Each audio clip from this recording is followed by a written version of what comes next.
So I feel like at this point, everyone understands that you are banned from 95% of the casinos. You stated that you don't know which ones you are banned from. You kind of just have to go there and figure it out on your own. Yeah, right? So in Vegas, they all made it clear that I was banned. What I find the issues is when I go to like a new territory, like a new city, new casino, something like the smaller casinos like outside of Vegas, they don't like call ahead to tell me, hey, just so you know, you've never been here, but don't ever try it, you know? It's only when I do eventually go there and make first contact that I find out if I'm banned or not. Okay. And someone comes up to you and like kicks you out, does it make you feel like sort of good because that shows you outsmarted them, or are you more so pissed because now you can't gamble there? Well, that's a twofold answer. The first is, they did me a huge favor, I think, when they banned me. You know, there's only a handful of casinos in the world that would let me bet as big as I was. And they banned me when I was at my absolute peak of profit.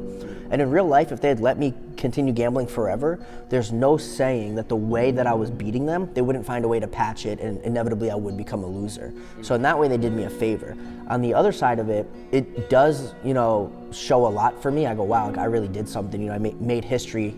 And that is that's like a cool thing to consider. But also they took away like such a lifestyle of mine. Like my whole life was based on that business and that career, and they took it away like, you know, one decision. But would you say that it was almost a blessing in disguise, because maybe you would have went down a much deeper, more dangerous path if you had been able to gamble at all those spots? Sure. Yeah. Sure, yeah. Okay. Now, between being a former addict, a millionaire, and a consistent winner, how have you established the discipline to not go back to your bad habits and re-entertain a destructive lifestyle?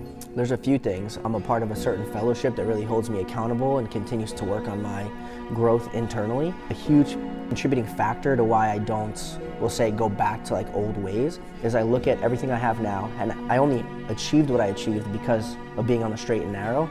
And I sort of play the tape through and I consider like, what is the pros and cons if I were to go back and resort to old behaviors? And almost inevitably, it's always a terrible ending, even in my imagination, if I were to, you know, resort back to old ways. Okay.